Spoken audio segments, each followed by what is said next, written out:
Dia sanggup membebaskan kita dari setiap kesulitan, dari setiap tantangan apapun, asal kita berjalan bersama dengan Tuhan.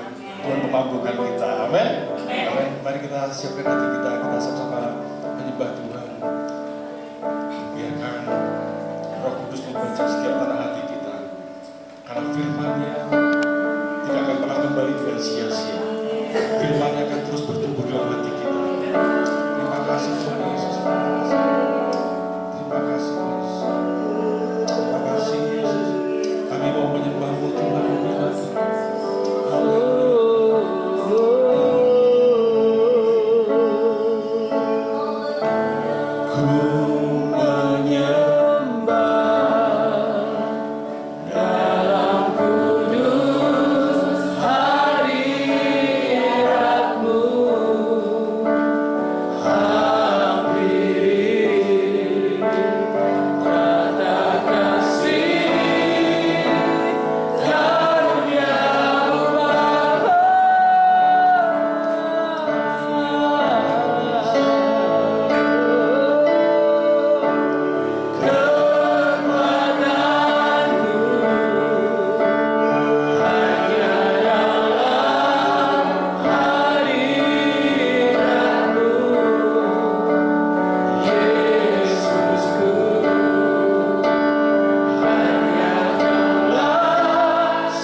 dengar-dengaran akan firman-Mu, menyerap, memakan firman-Mu sebagai makanan yang mengenyangkan roh kami, mengenyangkan hidup kami. Kami tidak bisa hidup tanpa Engkau. Manusia tidak hidup dari roti saja, tapi dari setiap firman yang keluar dari mulut-Mu. Biar firman itu menguatkan, meneguhkan, menuntun jalan-jalan kami, dan membawa kami dari satu kemuliaan pada kemuliaan yang berikutnya, satu perubahan kepada perubahan berikutnya, dan semuanya hanya kembali bagi kemuliaan nama-Mu. Terima kasih Bapa. Kami siap mendengar firman-Mu di dalam nama Yesus. Haleluya. Amin. Silakan duduk Bapak Ibu Saudara. Shalom. Ya, puji Tuhan. Ini pertama kali saya ada di sini. Ya, kira-kira 2 tahun yang lalu dalam 2 kali berturut-turut saya pernah melayani di Lawang juga, tapi bukan yang di tempat ini ya. Bersyukur. Hari ini saya diberi kesempatan oleh Bapak Gembala di sini, Bapak Yesaya, untuk menyampaikan dari Kisah Rasul pasalnya yang kedua. Ya, judul filenya Jemaat Mula-Mula ya. Kisah Rasul pasalnya yang kedua, kita lihat ayat 41 sampai ayat yang ke-47. Demikian bunyi firman Tuhan. Orang-orang yang menerima perkataannya itu, Kisah Rasul 2 ayat 41. Orang-orang yang menerima perkataannya itu memberi diri dibaptis, dan pada hari itu jumlah mereka bertambah-tambah, kira-kira 3.000 jiwa. Mereka bertekun dalam pengajaran rasul-rasul dan dalam persekutuan, dan mereka selalu berkumpul untuk memecahkan roti dan berdoa. Maka ketakutanlah mereka semua. Sedang rasul-rasul itu mengadakan banyak mujizat dan tanda, dan semua orang yang menjadi percaya tetap bersatu, dan segala kepunyaan mereka ialah kepunyaan bersama. Dan selalu ada dari mereka yang menjual harta miliknya, lalu membagi-bagikannya kepada semua orang sesuai dengan keperluannya masing-masing. Dengan bertekun dan dengan sehati mereka berkumpul tiap-tiap hari dalam bait Allah. Mereka memecahkan roti di rumah masing-masing secara bergilir, dan makan bersama-sama dengan gembira dan dengan tulus hati sambil memuji Allah. Dan mereka disukai semua orang. Dan tiap-tiap hari Tuhan menambah jumlah mereka dengan orang yang diselamatkan. Puji Tuhan. Katanya tak kenal maka tak sayang, jadi kenalan dulu ya. Saya dari Kota Wisata Batu, yang tadi memimpin pujian adalah suami saya, Pak Boas. Saya namanya Grace. Anak saya yang kedua ikut di sini, Melody, lagi main sama Cleo ya. Kenapa kita hari ini mempelajari Kisah Rasul pasal 2 ini dengan judul Cara Hidup Jemaat yang Mula-Mula? Karena Tuhan itu ingin kita mempersiapkan pot untuk jiwa-jiwa itu seperti tanaman yang diletakkan dalam pot. Jadi pot ini seperti wadahnya, tapi potnya nggak sedikit, banyak. Kalau bisa potnya besar, pot raksasa ya, di mana ada jiwa-jiwa yang boleh berakar, bertumbuh dan berbuah di sana. Nah, saya percaya bahwasannya Kisah Rasul pasal 2 ayat 41 sampai 47 ini tidak terjadi begitu saja. Ya. Jadi yang namanya ledakan jiwa-jiwa, sekali Petrus berkhotbah 3.000 jiwa orang dibaptiskan, diselamatkan, mau percaya, itu tidak terjadi begitu saja ujuk-ujuk, tidak ada. Tidak ada ujuk-ujuk tiba-tiba mak betunduk gitu ya. Tiba-tiba langsung 3.000 orang diselamatkan, itu tidak terjadi begitu saja. Next. Ya, terus tidak terjadi begitu saja, tetapi ada peristiwa-peristiwa sebelumnya yang menyertainya. Kita tidak bisa mencomot Kisah Rasul pasal 2 ayat 41 sampai 47 yang tadi kita baca itu langsung keluar dari pasalnya, itu nggak mungkin. Langsung keluar dari kitabnya tidak mungkin, tapi itu semua menjadi satu rangkaian peristiwa sejarah, ya. Baik, next kita akan mempelajari 6 hal secara cepat. Ledakan jiwa-jiwa itu bisa terjadi karena 6 hal ini. Yang pertama, start atau dimulai dari Yerusalem. Yang kedua, terjadinya pertemuan keluarga inti dan keluarga rohani disertai kegerakan Roh Kudus. Itu akan menghasilkan kegerakan yang dahsyat. Yang ketiga, dipenuhi dengan Roh Kudus. Yang keempat, unity atau kesatuan. Yang kelima, bertekun. Yang keenam, disukai semua orang. Ini nanti intisari yang akan kita pelajari, saya kasih judul-judul kayak buku tuh kayak daftar isinya dulu gitu lah saudara ya, kayak daftar isinya dulu. Baik, yang pertama kita akan belajar next, start dari Yerusalem, start from Jerusalem. Ya, teman-teman saya mau kasih tahu, Bapak Ibu Saudara saya mau kasih tahu bahwa Yerusalem ini tempat yang spesial. Next, karena pada saat Yesus itu sebelum naik ke surga, Yesus ngomong sama murid-muridnya, kalian jangan tinggalkan Yerusalem loh ya. Kalian jangan tinggalkan Yerusalem. Tunggu sampai janji Bapa itu digenapi. Yaitu Bapa akan mengutus aku untuk mengirimkan seorang penolong. Siapa penolong itu? Roh Kudus. Dan murid-murid itu dilarang untuk meninggalkan Yerusalem. Ya, kita akan lihat buktinya di Lukas pasal 24. Lukas pasal 24 ayat 47. Lukas 24 ayat 47. Di situ dikatakan, dan lagi dalam namanya berita tentang pertobatan dan pengampunan dosa harus disampaikan kepada segala bangsa mulai dari Yerusalem. Jadi Yerusalem itu tempat yang spesial, mereka tidak boleh meninggalkan Yerusalem. Kita lihat lagi ayat 49. Dan aku akan mengirim kepadamu apa yang dijanjikan Bapakku, tetapi kamu harus tinggal di dalam kota ini. Di mana itu? Di Yerusalem. Sampai kamu diperlengkapi dengan kekuasaan dari tempat tinggi, maksudnya diperlengkapi dengan kuasa Roh Kudus. Memang dimanapun kita berada, kita bisa jadi terang dan bisa jadi garam. Contoh Daniel di negeri Babel bisa jadi garam dan terang.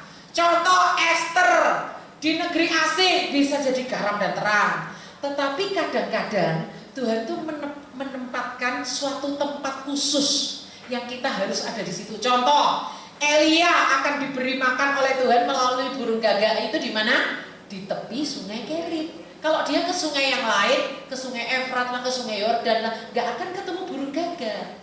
Karena cateringnya itu sudah dikasih alamat, si burung gagak itu harus antar cateringnya, hotdog ya, roti dan daging itu kemana? Tepi sungai Kerit. Jadi kalau Elia gak ke situ, dia ke sungai Yordan, dia gak akan ketemu burung gagak. Mana Tuhan burung gagaknya? Sorry ya Elia, kamu salah alamat gitu. Jadi harus ke tepi sungai Kerit. Nah, dalam hal ini walaupun murid-murid Kristus saat itu bisa jadi garam dan terang dimanapun juga, kali ini tempatnya itu Tuhan tentukan. Di mana? Di Yerusalem. Kamu jangan tinggalkan kota ini ya, sampai terjadi kekuasaan dari tempat yang maha tinggi. Next. Next lagi. Next lagi. Ya, itu saya persingkat aja, nggak semua ayat kita baca. Apa sih yang ada di Yerusalem itu? Kenapa kok murid-murid Tuhan gak boleh meninggalkan Yerusalem? Ada, saya kumpulkan perkataan Tuhan Yesus tok tentang Yerusalem. Karena kalau kita teliti Yerusalem dari kitab Kejadian, wah waktu kita gak cukup, satu sesi pun gak cukup. Jadi saya hanya kumpulkan apa perkataan Yesus tok. Kalau di Alkitab tertentu yang digaris bawahi warna merah, yang dicetak warna merah itu yang perkataan Yesus. Apa sih yang Yesus pernah katakan tentang Yerusalem? Saya secara cepat aja mengintisarikan. Yesus pernah berkata bahwa Yerusalem adalah kota raja besar. Itu ada di Matius 5 ayat 25. Kenapa Yerusalem? Karena Yerusalem itu ditangisi oleh Yesus. Kenapa? Karena Yerusalem itu membunuh nabi-nabi, melempari batu orang-orang utusan Tuhan, nabi-nabi Tuhan dibunuh di Yerusalem. Pada puncaknya Yesus pun disalibkan itu di Yerusalem. Posisi Golgota itu adalah di tepi kota Yerusalem. Yesus itu diadili dan sebagainya semuanya di Yerusalem. Dan telah dinubuatkan oleh para nabi bahwa Yesus akan disalibkan tuh di Yerusalem. Yerusalem adalah kota yang ditangisi Yesus karena kerinduan Yesus untuk mengayomi mereka seperti induk ayam mau mengumpulkan anak-anak ayam di bawah kepak sayapnya itu ditolak mentah-mentah. Tetapi kamu tidak mau. Yerusalem, Yesus sampai nangis, oh Yerusalem. Aku pengen mengumpulkan kamu seperti induk ayam mengumpulkan anak-anaknya di bawah kepak sayapnya, tapi kamu gak mau. Yesus sampai nangis. Dicatat dalam Alkitab Yesus nangis tuh nggak sering, hanya waktu Lazarus meninggal dan waktu dia menangisi Yerusalem. Dan mungkin beberapa peristiwa lain saya nggak hafal saudara, tapi nggak jarang sekali Yesus tuh nangis, ya nggak sering ya. Yerusalem adalah kota yang Yesus berkata kepada perempuan-perempuan, hai perempuan-perempuan, jangan tangisi aku, tapi tangisi dirimu sendiri dan anak-anakmu. Tangisi putri-putri Yerusalem itu, tangisi diri sendiri. Artinya Yerusalem adalah kota yang perlu menangisi generasi mereka dan generasi di bawah mereka. Yerusalem adalah kota yang menolak kesaksian Paulus tentang Yesus Kristus. Makanya Yesus berkata kepada Paulus, tinggalkan kota ini, karena mereka telah menolak kamu. Yerusalem juga adalah waktu Yesus memberikan perumpamaan tentang orang Samaria yang baik hati. Di situ dikatakan ada seseorang yang turun dari Yerusalem menuju Yeriko, lalu orang itu dirampok. Dikatakan ada orang Lewi yang turun, ada ahli Taurat yang lewat situ. Tapi seorang imam dan orang Lewi, bukan ahli Taurat, seorang imam dan seorang Lewi itu yang lewat di situ nggak menolong orang yang dirampok ini. Ternyata yang menolong siapa? Orang Samaria. Kenapa saya sampaikan perumpamaan Yesus ini? Karena perumpamaan Yesus itu jelas-jelas menunjukkan perjalanan dari Yerusalem turun ke Yeriko. Artinya orang-orang yang lewat di situ, orang Lewi, orang imam yang lewat di situ, nggak peduli sama orang yang dirampok ini. Begitulah keadaan Yerusalem pada umumnya. Dipenuhi orang-orang imam, dipenuhi orang-orang Lewi, tetapi orang-orang yang munah. Ya, bahasa anak-anak sekarang, munah, apa sih munah? Oh, munafik ya, muka nabi, pikiran kotor gitu ya, singkatan munafik gitu ya. Kenapa munafik? Karena mereka itu orang-orang yang tahu harus melakukan apa, tetapi memilih untuk tidak mau melakukan. Munafik. Sudah tahu ada orang butuh ditolong, cuma lewat-lewat aja. Tapi orang Samaria justru yang menolong.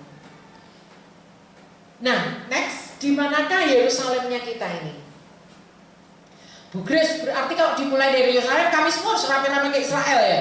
Enggak kayak gitu. Yerusalemnya kita bisa berbeda-beda.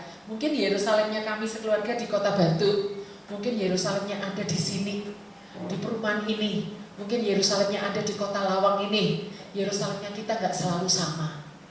Tetapi temukan di mana Yerusalem. Di mana Yerusalem itu?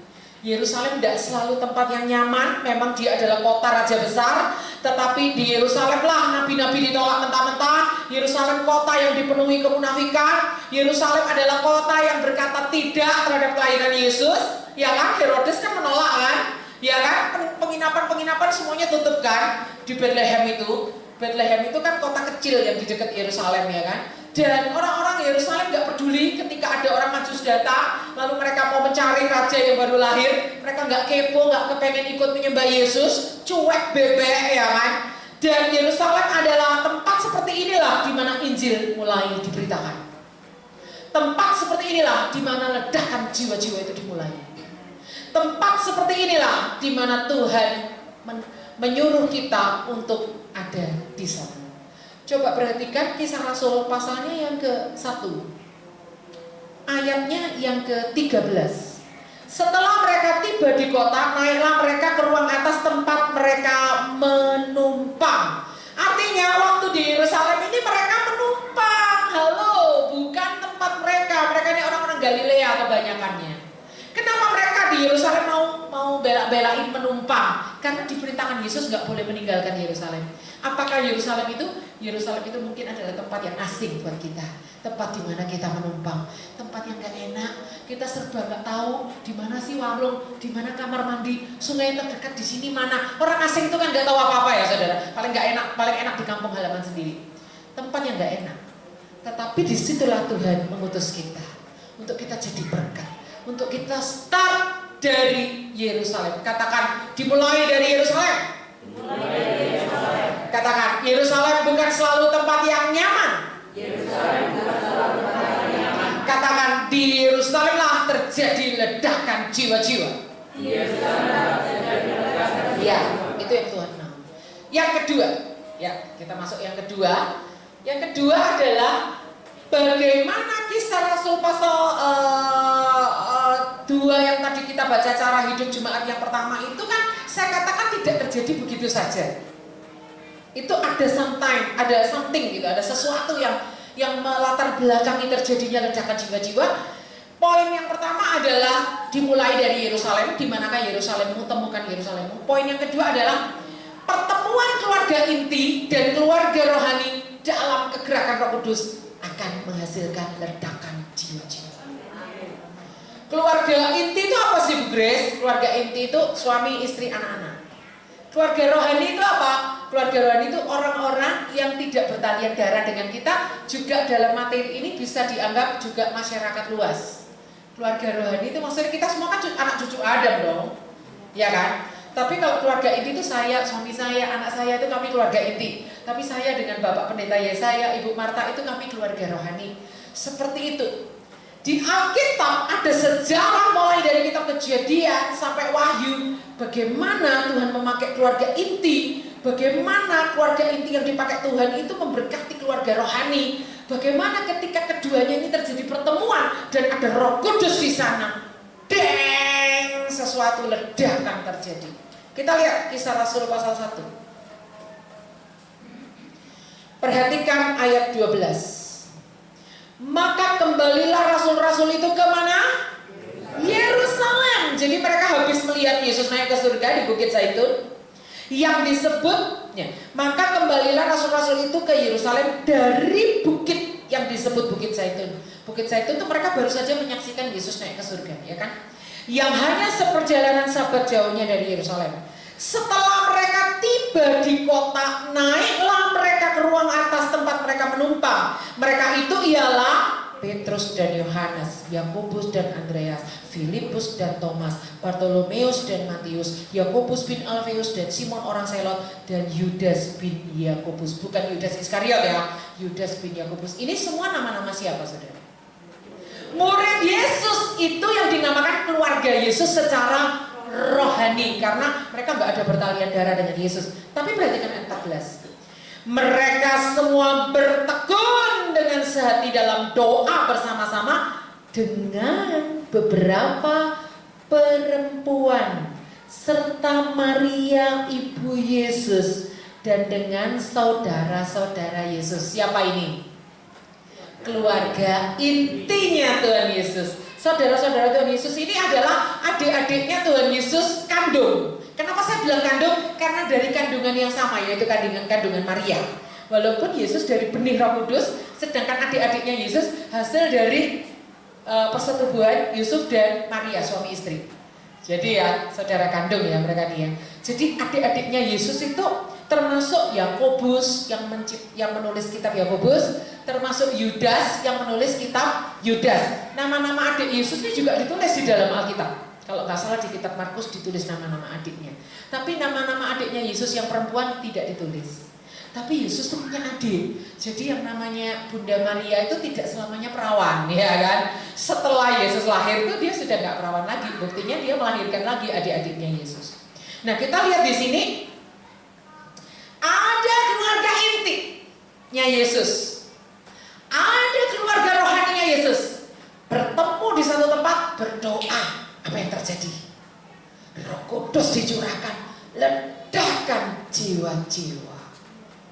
Wow, dahsyat banget saudara.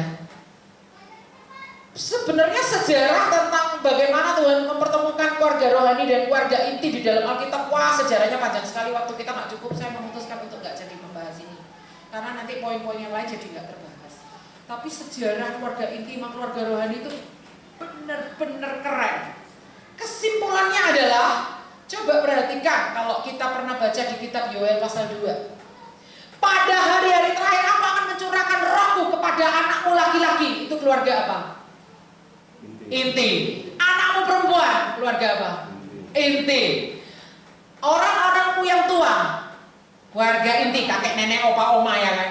Teruna-terunamu, bukan teruna tetanggamu loh ya, terunamu, keluarga inti. Dan aku mencurahkan rohku kepada hambamu laki-laki. Itu siapa? Keluarga rohani. Kalau hamba kan gak ada hubungan darah dengan kita. Aku akan mencurahkan rohku kepada hambamu laki-laki, hambamu perempuan. Demikianlah aku akan mencurahkan rohku kepada semua manusia. Ketika ada 3 hal ini, Roh Kudus, keluarga inti, keluarga rohani, Di situ terjadi ledakan jiwa-jiwa. Bayangkan saudara, kalau tiap keluarga di sini bangun mezbah keluarga. Bayangkan kalau setiap keluarga di sini mendidik anaknya dalam takut akan Tuhan. Bayangkan kalau setiap keluarga inti di sini diselamatkan. Bayangkan kalau setiap keluarga inti imam-imam di sini dihidupkan fungsinya sebagai imam untuk membawa keluarganya mendekat pada Tuhan dalam mezbah keluarga di rumah masing-masing. Lalu ketika korporat ketemu di sini, keluarga nyala api, setiap keluarga nyala apinya ketemu di sini, terjadi api yang lebih besar, api menyatu menjadi api yang lebih besar lagi. Jiwa-jiwa akan Tuhan kirim loh itu, dahsyat itu. Ya, jadi next,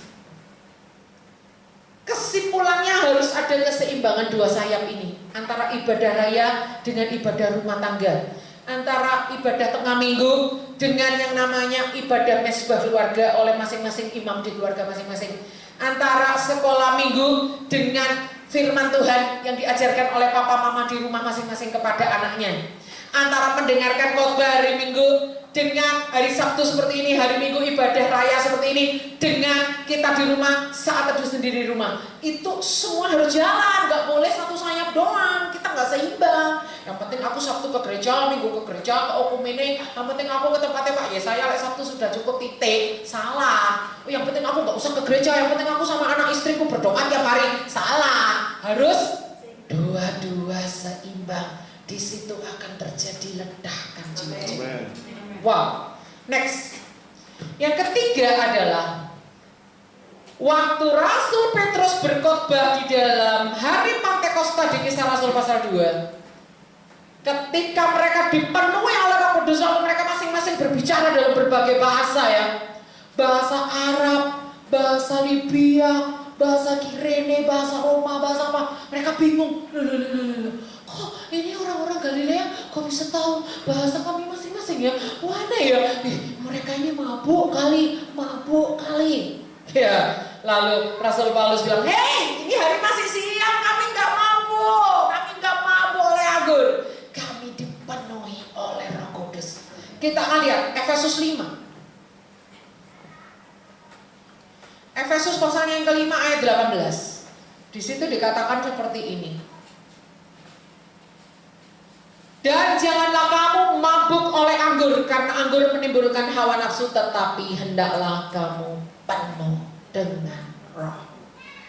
Alkitab seringkali menjajarkan penuh Roh Kudus dengan hawa nafsu, penuh Roh Kudus dengan mabuk anggur. Alkitab sering menjajarkan dua hal ini seperti langsung diparadokkin, langsung dikompar, langsung dibandingkan. Begitu mencoloknya perbedaan antara dipenuhi Roh Kudus dengan mabuk anggur. Termasuk di Kisah Rasul ini mereka dianggap mabuk. Hei, kami nggak mabuk, ini masih jam 12 siang. Tapi ada daerah-daerah tertentu nggak lihat jam ya, pagi-pagi pun udah banyak orang mabuk. Ya kan? Itu kalau daerah udah parah, banyak orang mabuknya kayak gitu. Nah saudara, Tuhan ingin kita dipenuhi Roh Kudus. Saya dulu lahir di aliran yang berbeda, besar di aliran berbeda. Begitu saya menikah dengan suami saya yang aliran Pantekosta, saya ikut arus suami selama Alkitabnya sama. Saya pikir nggak masalah waktu itu, saya pikir gitu. Ternyata masalah saudara. Kami pengantin baru sampai sekitar 3 atau 5 hari setelah kami menikah, kami tidurnya jam 2 pagi. Ngapain? Halo? Kami diskusi tentang Roh Kudus. Suami saya ngotot, mah, baptisan Roh Kudus itu beda dengan orang yang terima Yesus dimeteraikan Roh Kudus. Itu sama, Pak. Beda, sama. Kita masing-masing punya ayat. Wah, sekarang tabrak-tabrakan ayat nih. Itu sampai kira-kira 5 hari kami pengantin baru sibuk ngurusin Roh Kudus saja gitu saudara. Setahun kemudian gereja tempat saya berbakti di tempat mertua saya di GPDI Magelang, tapi yang udah di dekat Borobudur, bukan di kotanya, itu dilawat oleh Roh Kudus. Saya itu mendapat baptisan Roh Kudus itu di kamar lagi ngobrol sama kakak ipar saya yang perempuan. Lagi ngobrol di kamar, tiba-tiba saya dapat gitu, ditandai dengan berbahasa. Saat itu saya menyesal saudara. Kenapa menyesal? Kok nggak dari dulu? Saya nyesal gitu, kok nggak dari dulu gitu. Tapi setelah saya pikir-pikir Tuhan punya rencana. Dari kecil saya harus mengenal yang aliran yang lain, supaya ketika saya dewasa, saya dibawa Tuhan pelayanan interdenominasi, saya nggak kaget. Nah saudara, siapa di sini yang belum dipenuhi Roh Kudus? Minta, buka hati, doa. Karena dipenuhi Roh Kudus itu beda, enak sekali, luar biasa pengalaman dipenuhi Roh Kudus. Bener, Anda kalau udah dipenuhi Roh Kudus, Anda akan merasa rugi. Kok gak dari dulu gitu. Bener, Anda akan ngalami yang saya. Kok gak dari dulu ya. Jadi kita harus terbuka terhadap kegerakan Roh Kudus. Tidak boleh kita menutup pintu hati. Tidak boleh kita gara-gara tersandung oleh orang yang dipenuhi Roh Kudus kok karakternya seperti itu. Karakter dan karunia itu beda, saudara, jangan terkecoh. Ada orang yang karunianya keren, karakternya parah. Ada orang yang karakternya bagus, karunianya parah. Jadi kita jangan terpengaruh. Tetapi karunia Roh Kudus itu kita perlukan dalam hidup kita supaya kita dipenuhi oleh Roh Kudus, supaya setiap hari kita berjalan bersama Roh Kudus, supaya kita mau taat kepada Tuhan itu dengan kekuatan yang daripada Roh Kudus, ditolong oleh Roh Kudus. Tapi kalau orang yang belum dipenuhi Roh Kudus itu berjuang kayak mati-matian dengan usahanya sendiri. Itu beda, saudara. Beda, benar. Nanti ada, saya dorong untuk sometimes kita akan adakan KKR kepenuhan Roh Kudus. Untuk Anda siapkan hati dulu, berdoa, puasa dulu, dengar khotbah-khotbah dulu tentang Roh Kudus itu apa. Buka hati, lalu minta Roh Kudus melawat. Wih, dahsyat itu. Waktu terjadi lawatan di gereja kami di Kalinegoro, Magelang, sampai sekarang apinya nggak pernah padam. Terus setiap sore mereka berdoa, setiap jam 6 malam tuh tiap hari mereka berdoa dari Senin sampai Senin lagi, kecuali hari Minggu karena ada ibadah raya. Mereka berdoa terus, dan itu kegerakan jiwa-jiwa Tuhan kirim, dahsyat. Yang keempat, unity. Unity. Kita akan lihat Kisah Rasul pasal 2 tadi, ya. Di situ dikatakan Kisah Rasul pasal 2 ayat 14. Coba kalau saya salah baca tolong dikoreksi ya, seandainya saya salah baca ya. Maka bangkitlah Petrus berdiri sendirian. Oh salah ya? Oh salah, bukan itu. Maka bangkitlah Petrus berdiri dengan ke-11 rasul. Kisah Rasul 2 ayat 14. Berdiri dengan ke-11 rasul. Yang khotbah siapa? Petrus tok. Yang berdiri berapa orang? 11. Bayangkan, Rasul Yohanes ikut berdiri, Rasul Petrus ikut berdiri, Rasul siapa lagi? Siapa nama-nama mereka? Andreas ikut berdiri, semua 11 berdiri semua, padahal yang berkhotbah loh cuma satu. Ngapain? Karena mereka semua berdiri untuk menyampaikan firman Allah walaupun hanya lewat satu orang. Itu yang namanya unity, kesatuan. Enggak gini, udahlah Petrus yang khotbah ya, udah rasul-rasul yang lain ngobrol sendiri, main WA-an. Kalau zaman itu udah ada HP ya, medsosan, biar dia Petrus yang khotbah. Silakan berkhotbah Pak Petrus, monggo. Ya, silakan. Ya. Siapa ya Facebooknya yang komentar? Enggak, 11 rasul ikut berdiri semua, ada unity di antara mereka. Rasul Petrus juga enggak waktu berdiri ngomong gini, rasul-rasul yang lain, ngapain kalian ikut berdiri? Yang berkhotbah kan saya, jadi saya yang berhak berdiri di sini. Saya yang paling terkenal di sini. Tolong yang lain duduk semua ya, duduk jangan ikut-ikut berdiri ya. Ribet. Nah, enggak seperti itu ya. Rasul Paulus enggak masalah, ayo berdiri semua. Kita garap ribuan jiwa ini rame-rame. Halo, enggak ada penonjolan diri. Kita coba perhatikan Kisah Rasul 2 ayat 42. Tolong kalau saya baca juga dikoreksi ya. Coba kalau saya salah baca ya. Mereka bertekun dalam pengajaran Rasul Petrus. Betul? Oh, bukan Rasul Petrus ya. Mereka bertekun dalam pengajaran rasul-rasul. Ada nggak ditulis di situ nama Petrus? Nggak ada. Padahal sebelum-sebelumnya yang berkhotbah sampai 3.000 orang bertobat itu siapa? Petrus. Tapi nanti setelah jiwa itu dimenangkan, yang ngajar siapa? Rasul-rasul ya, 11 orang itu. Termasuk penggantinya Yudas Iskariot. Di situ sudah kepilih penggantinya Yudas Iskariot adalah Matias. Kisah Rasul 1 ayat 26. Jadi 12 rasul ngajarin semua orang-orang di situ. Tidak ada yang menonjolkan diri, tidak ada yang ngambil kredit, ngambil kemuliaan. Siapa yang paling terkenal, siapa yang paling heboh, siapa yang paling berperan di sini. 3.000 jiwa orang ini gara-gara aku dibaptis. Jadi jemaatku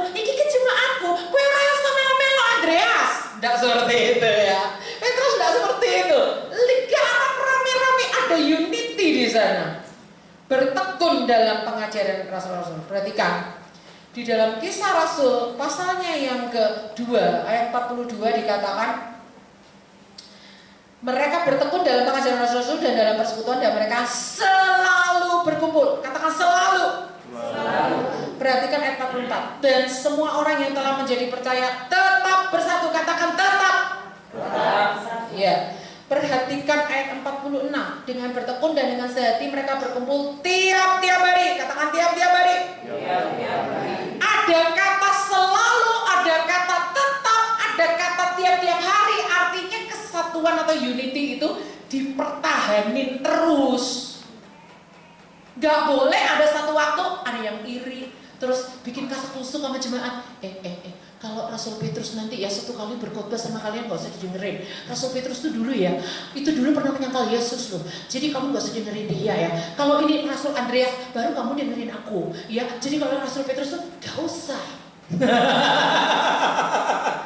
Itu mulai ada perpecahan tuh kalau kayak gitu. Tapi kalau mereka kompak selalu senantiasa tiap-tiap hari berkumpul, memecahkan roti, berdoa, selalu itu artinya kesatuan persatuan itu dijaga terus, dipertahanin terus. Jangan sampai ada celah, jangan sampai ada iri hati, perselisihan, percabulan, amarah, kepentingan diri sendiri, percideraan, roh pemecah, kedengkian, gila hormat, saling menantang, saling mendengki. Itu ada di Galatia 5 ayat 19 sampai 21, lanjut ayat 26. Itu lawan dari buah-buah roh. Karena ayat 22-nya kan buah-buah roh tuh. Tetapi buah roh ialah kasih, sukacita, damai sejahtera, kesabaran, kemurahan, kebaikan, kesetiaan, kelemah lembutan, penguasaan diri. 9 buah roh. Sorry, saya bukan buah-buah roh, salah nyebut ya. Buah roh, rohnya huruf besar, R-nya, buahnya satu aja bukan 2 buah. Itu 1 buah dengan 9 rasa. Digigit di sini kasih, coba gigit sebelah sini sukacita, digigit sebelah sini kesabaran gitu ya. Bukan 9 buah, 1 buah aja, tapi buahnya bisanya banyak, bisa nggak masalah. Tetapi 1 buah itu mengandung 9 rasa. Jadi kita nggak boleh milih. Aku kan rasa kasih, kalau pengendalian diri aku bukan buah yang rasa pengendalian diri. Salah, 9-9-nya harus punya gitu loh. 9-9-nya harus punya, walaupun buahnya nggak cuma 1, banyak nggak masalah. Tapi setiap buah ada 9 rasa. Buah A 9 rasa, buah B 9 rasa, buah C 9 rasa. Itu yang membuat unity adalah 9 buah roh. Tapi yang membuat perpecahan itu yang ditulis di Galatia 5 ayat 19 sampai 21. Terus 22-nya kan buah roh kan sampai 23. Nyambung kedagingannya itu masih nyambung di ayat 26. Gila hormat, saling menantang, saling mendengki. Jadi iri hati, perselisihan, amarah, kepentingan diri sendiri, percideraan, roh pemecah, kedengkian, gila hormat, saling menantang, saling mendengki.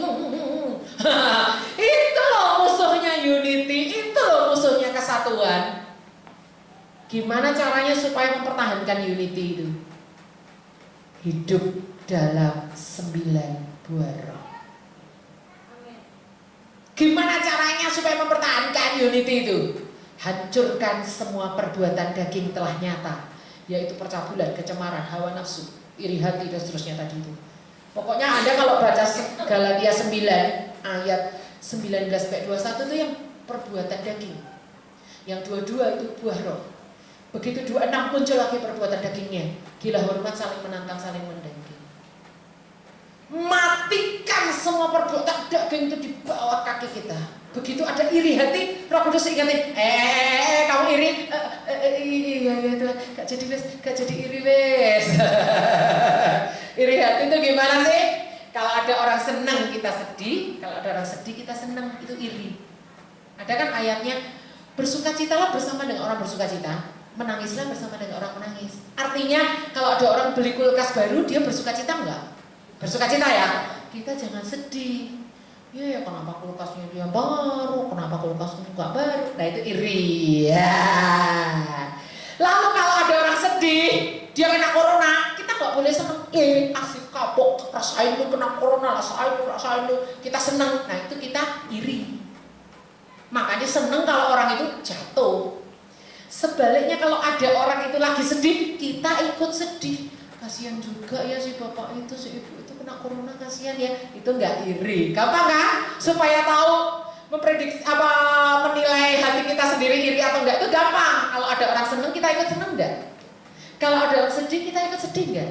Kalau sebaliknya orang seneng kita sedih, orang sedih kita seneng, nah itu berarti kita iri. Iri hati adalah dosa, itu yang membuat perpecahan, yang membuat Roh Kudus enggak diberi keleluasaan untuk bekerja.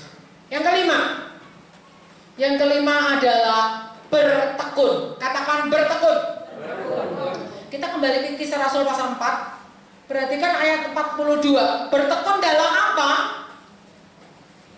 Kisah Rasul 2 ayat 42. Bertekun dalam apa? Pengajaran rasul-rasul. Perhatikan ayat 46. Muncul lagi enggak kata bertekun? Muncul lagi dengan bertekun. Artinya dalam satu perikop ini ada dua kata bertekun muncul dua kali. Di ayat 42 sama ayat 46. Kalau muncul dua kali berarti penting atau enggak? Penting. Perhatikan. Bertekunnya dalam hal apa saja? Catat ya. Ayat 42. Bertekun dalam pengajaran rasul-rasul. Itu apa? PA. Penelitian Alkitab.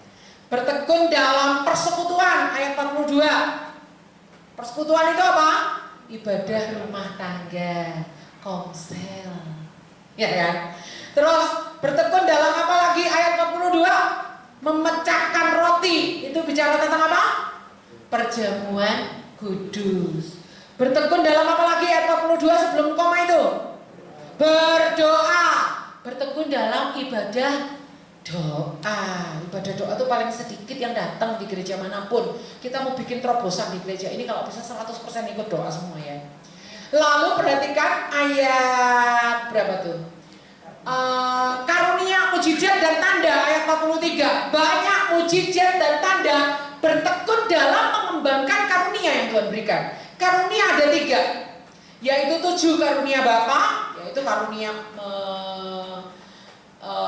bernubuat, karunia menasehati, karunia mengajar, memimpin, bla bla bla. Ada 7.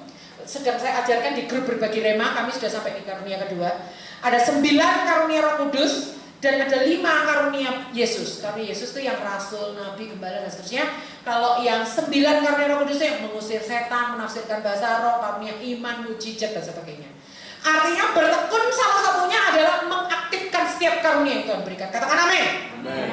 Lalu dikatakan mereka menjual hartanya, membagi-bagi. Ini saya katakan bertekun sampai ke ranah dompet, sampai ke ranah ekonomi. Bertekun dalam memperhatikan satu dengan yang lain, saling menabur. Bertekun lagi dikatakan berkumpul di bait Allah ayat 46. Bertekun dalam ibadah raya. Dikatakan dan mereka memecahkan roti di rumah masing-masing. Bertekun dalam komsel. Lalu dengan gembira bertekun mengaktifkan emosi positif. Dikatakan sambil memuji Allah, bertekun dalam praise and worship. Dengan tulus hati ayat 46, bertekun dalam mengembangkan karakter ilahi yang diwakili dalam ketulusan hati. Wow. Yang terakhir adalah disukai semua orang. Ya. Dikatakan 47 sambil memuji Allah dan mereka disukai semua orang. Perhatikan, setelah disukai semua orang masih ada lanjutannya. Dan tiap-tiap hari Tuhan menambah jumlah mereka dengan orang yang diselamatkan. Kalau menurut saya 2 kalimat ini gak bisa dipisahkan. Kalau mereka tidak disukai semua orang, bagaimana mungkin Tuhan mau menambah jumlah mereka? Lah orang-orang yang disuruh Tuhan datang ke situ ya jelas kok galak. Kok mau aku Tuhan di situ orang-orangnya nggak enak no. Tapi kalau kita disukai semua orang, wah otomatis itu Tuhan kirim orang-orang datang. Karena apa? Enak Tuhan kalau di situ orangnya ramah-ramah, orangnya baik-baik, orangnya itu tulus-tulus. Enak kalau ikut ke persekutuan situ tuh, orangnya nggak ada yang jegal-jegal ini hati, nggak ada yang nggak gitu. Seneng aku di situ Tuhan, bertumbuh aku di situ. Iya. Tuhan tambahin terus, karena apa? Wadahnya, potnya ini nggak bocor. Potnya ini pot yang siap menampung jiwa-jiwa. Nah, disukai semua orang itu seperti apa Bu Grace caranya? Kita buka Amsal pasal 3. Ya, kenapa udah terakhir ya? Kita lihat Amsal 3 ayatnya yang ketiga. Janganlah kiranya kasih dan setia meninggalkan engkau. Kalungkanlah itu pada lehermu, tuliskanlah itu pada loh hatimu, maka engkau akan mendapat kasih dan penghargaan dalam pandangan Allah serta manusia. Gimana caranya mendapat kasih dan pandangan Allah serta manusia? Bagaimana caranya disukai semua orang? Kalau mendapat kasih dan penghargaan di pandangan Allah dan manusia itu berarti disukai apa enggak? Sukai dong. Gimana caranya? Caranya di ayat 2. Kasih, katakan kasih. Setia. Nah, kasih dan setia ini saya ibaratkan kalung, karena dikatakan dikalungkan itu pada lehermu. Saya ibaratkan kalung itu seperti kayak bandul gini, bolak-balik. Di balik sini tulisannya kasih, di balik sini tulisannya setia. Itu dibawa kemana-mana. Jadi kita nggak lupa, mandi ya dipakai, tidur ya dipakai, aktivitas ya dipakai, kalungnya nempel di sini terus. Selalu setiap kali kita lihat kalung kita, kasih dan setia, jangan lupa kasih setia, kasih setia. Oh ya. Sama siapa? Kasih dan setia sama Tuhan, kasih dan setia sama sesama. Oh ya. Dikatakan tidak cuma dikalungkan, tuliskan pada loh hati. Artinya di dalam hati kita tuh ada kayak prasasti gitu, ada tulisannya, ukirannya. Kasih, sarangi, gitu ya. Baliknya bolak-balik kayak uang gitu, satu mata uang dua sisi. Di baliknya ada tulisan setia, gitu. Jadi tidak cuma dikalungkan kemana-mana, jiret leher kita kayak anjing, kanan, kiri, tapi tertulis di loh hati kita tuh artinya kita melakukannya tidak terpaksa, karena itu keluar dari hati kita. Apa aja itu? Kasih dan setia. Katakan kasih dan setia. Aku kalungkan pada leherku. Aku tuliskan di loh hatiku. Kalau Anda melakukan itu, kasih, Anda akan menuai kasih. Ketika Anda melakukan setia kepada Allah dan manusia, Anda akan menuai penghargaan. Maka engkau akan mendapat kasih dan penghargaan. Itu tuaiannya, taburannya kasih dan setia. Dapatnya panenannya kasih dan penghargaan dari pandangan Allah dan manusia. Maka kenapa orang-orang di Kisah Rasul tadi itu bisa disukai semua orang? Saya percaya karena mereka ada kasih dan mereka ada setia. Makanya orang-orang di sekitarnya suka sama mereka, karena mereka disukai. Mudah bagi Tuhan untuk menambahkan jiwa-jiwa. Lah kalau kita perengut sama orang-orang baru, diperengutin siapa? Nggak tahu. Ngapain dia mau kesini ke tempat itu? Nggak tahu. Gak usah digubris ya. Gimana mau Tuhan kirim jiwa-jiwa kalau kita seperti itu? Tapi kita mau ramah. Sekarang coba lihat kanan kirinya, buka maskernya, beri senyum yang termanis. Beri senyum yang termanis. Oke, baik, kita sampai di slide terakhir, yaitu kesimpulan. Kesimpulannya adalah bagaimana ledakan jiwa-jiwa di Kisah Rasul tadi bisa terjadi. Kisah Rasul pasal 2 tadi, ledakan jiwa-jiwa itu tidak terjadi begitu saja. Dimulai dari Yerusalem, temukan Yerusalem kita, sepakat dengan Tuhan. Yang kedua adalah apa tadi? Pertemuan keluarga inti dan keluarga rohani. Yang ketiga adalah dipenuhi Roh Kudus. Yang keempat apa? Unity, bangun kesatuan dengan cara hancurkan segala penghalang-penghalang kesatuan iri hati dan lain-lain. Bangkitkan 9 buah roh. Leluasakan Roh Kudus bekerja. Berikutnya apa? Bertekun. Semua ya, dalam ibadah doa, ibadah rumah tangga, konsel, mesbah keluarga, bla bla bla. Berikutnya apa? Disukai semua orang, jadi orang yang ramah. Gereja dengan jemaat yang ramah secara otomatis setidaknya 10% menambah jemaat baru. Hanya dengan senyum tok loh. Kita akan gini. Terus 10% lagi dari kelahiran, jemaat hamil melahirkan, otomatis jemaat bertambah. Tapi yang sisanya itu dari ke-6-6-nya tadi semuanya. Ayo kita jadi orang-orang yang kasih dan setia, kita asah terus baik kepada sesama, kepada Tuhan. saya akan melihat tempat ini nggak cukup lagi udah. Ibadah 1, ibadah 2, ibadah 3, ibadah 4, saya kurang ya. Saya jiwa-jiwa saya nggak ada tempat ibadah, ada GBDI di Malang tuh 7 kali di Jinoyo itu. Itu saya kurang ya. Tuhan akan bikin seperti ini. Wah, mungkin tembok ini akan dijebol sampai halaman sana ya. Kita nggak tahu, mungkin dibikin 2 lantai dan seterusnya dan seterusnya. Mungkin beli tanah lagi, bangun gedung lagi, kita nggak tahu ya. Kalau ledakan jiwa-jiwa, Tuhan itu yang mengutus, Tuhan pasti yang mengurus. Amin. Amin. Mari kita berdoa. Terima kasih Tuhan. Terima kasih Tuhan. Kami percaya di sini adalah Yerusalemmu Tuhan. Kami percaya tempat ini adalah Yerusalemmu Tuhan. Untuk ibadah, untuk jiwa-jiwa di Kota Lawang ini dimenangkan. Untuk jiwa-jiwa di Kota Lawang ini dituai. Kami merindukan ada ledakan kerajaan surga di tempat ini. Ada ledakan jiwa-jiwa di tempat ini. Kami percaya ketika Rasul Paulus dengan semua rasul-rasul berdiri diwakili oleh Rasul Paulus, Rasul Petrus, dia berkhotbah, yang terjadi adalah 3.000 orang diselamatkan. Kami percaya angka ini bukan angka abal-abal. Betul-betul ada orang yang menghitung berapa jumlah jiwa yang telah diselamatkan. Dan kami percaya di surga, di kerajaan surga tidak ada angka abal-abal. Kami percaya di kerajaan surga jiwa demi jiwa diperhitungkan, jiwa demi jiwa diselamatkan, jiwa demi jiwa dituai. Bahkan 1 jiwa pun bertobat. Ada malaikat di surga yang menari-nari dan bersuka cita. Kami percaya Tuhan, kami minta setiap hari Engkau tambah-tambahkan dengan bilangan orang yang diselamatkan. Setiap hari Engkau tambah-tambahkan dengan jiwa-jiwa yang diselamatkan. Betapa banyaknya jiwa-jiwa yang sudah meninggalkan Tuhan. Betapa banyaknya jiwa-jiwa yang tidak mengasihi Tuhan. Betapa banyaknya jiwa-jiwa belum mengenal Tuhan. Boleh dituai. Kami mempersiapkan wadahnya.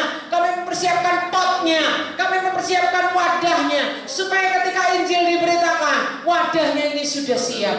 Terima kasih hamba memberkati Bapak Pendeta Yesaya dengan Ibu Marta Abdi. Tuhan Engkau memberkati sesuai nama Abdi yang Tuhan berikan kepada hambamu, sesuai dengan nama Yesaya, nama seorang nabi di dalam Alkitab.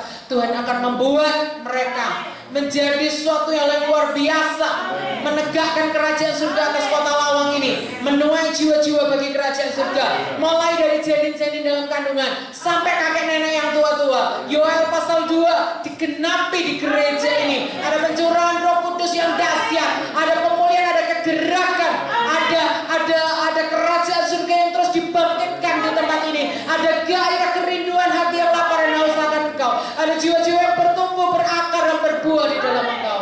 Di dalam nama Yesus meteraikan firman-Mu di dalam hidup kami. Haleluya. Amin. Baik, untuk sejarah keluarga yang tadi nggak saya sempat sampaikan dari Kejadian sampai Wahyu, nanti sometimes bisa dibahas di gereja inti di sini, di keluarga. Kalau ada PA atau apa bisa disampaikan karena waktunya nggak cukup. Ya, terima kasih Tuhan memberkati. Saya kembalikan waktunya pada Bapak Gembala, Bapak Yesaya. Ya, luar biasa Bapak Ibu ya. Kiranya kita semuanya boleh diberkati dan kiranya kita terapkan dalam hidup kita, sehingga ada banyak jiwa-jiwa yang boleh dimenangkan datang kepada Tuhan melalui kehidupan kita, melalui persatuan kita, kasih kita ya. Dan kami saya rindu bahwa di tempat ini tidak ada lagi yang putus hubungan, yang namanya bukan nyambung ya, iri hati dan lain sebagainya yang tadi sudah diungkapkan ya. Terima kasih Bu Grace. Ya, sebelum saya akan menyampaikan beberapa pengumuman, kita akan memberikan persembahan terlebih dahulu untuk pekerjaan Tuhan ya, yang memberi yang terbaik.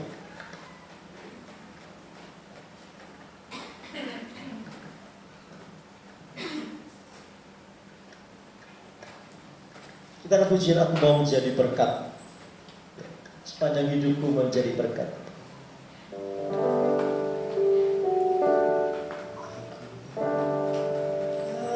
Sepanjang